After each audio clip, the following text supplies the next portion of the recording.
ఇప్పుడు ఆమె వస్తే ఏడ్చుకుంటూ వస్తే అది ఒక్క నిమిషము బొలిశెట్టి గారు, మంత్రి జనవల శాఖ మంత్రి రామానాయుడు గారు లైన్లో ఉన్నారు, ఒకసారి ఆయనతో కూడా మాట్లాడదాం. రామానాయుడు గారు నమస్కారం.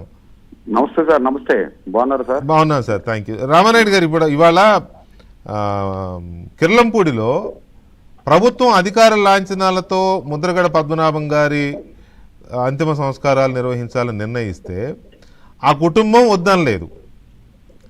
వైసీపీ నేతలు వెళ్ళి అడ్డుపడే ప్రయత్నం చేయడము, అమ్మడి రాంబాబు గారు ఇంకొందరు పోలీసుల్ని దోసేయడము, వాళ్ళేమో ఆ కుటుంబము వాళ్ళ అన్న అంటే ముద్రగడ గారి కుమారుడు కూడా చెల్లిని దగ్గరికి లాక్కుంటుంటే తండ్రి బాడీ దగ్గర తీసుకెళ్ళడానికి, ఇక్కడ వీళ్ళు తోసేయడము అవతలకి, ఇదంతా మీకేమనిపించింది? ఎందుకు ఇలా జరుగుతుంది?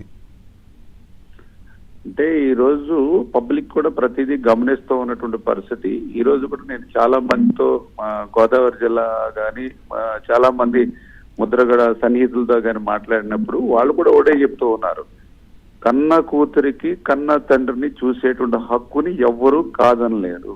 వాళ్ళ కుటుంబ సభ్యులకు లేనిటువంటి అభ్యంతరం ఈ యొక్క వైఎస్ఆర్సీపీ పార్టీ నాయకులకి ఎక్కడిది అనేది చాలా క్లియర్ గా. ఎందుకంటే రిలేషన్ లో తండ్రి పట్ల మమకారం కానీ కూతురికి చాలా ఎక్కువ ఉంటుంది.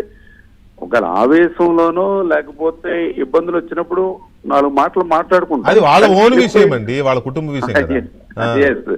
కానీ చనిపోయిన తర్వాత కడచూపు చూసుకోనివ్వకుండా ఆ అమ్మాయిని పెట్టినటువంటి ఇబ్బంది చూస్తే చాలా క్లియర్ గా ఒకటే చెప్తూ ఉన్నారు, ఏదైతే జగన్మోహన్ రెడ్డి ఆయనకి ఆయన తల్లన్న ప్రేమ ఉండదు, చెల్లెన్న ప్రేమ ఉండదు, అదే విధంగా ముద్రగడ పద్మనాభం గారు లాంటి కుటుంబంలో కూడా అదే రకమైనటువంటి ధోరణి, అదే రకమైనటువంటి మనస్తత్వంతో ఆ వైసీపీ లీడర్స్ ఇట్లా చేశారనేది చాలా క్లారిటీగా క్లియర్ గా అక్కడ ఉన్నటువంటి సన్నిహితులందరూ కూడా చెప్తున్నటువంటి పరిస్థితి.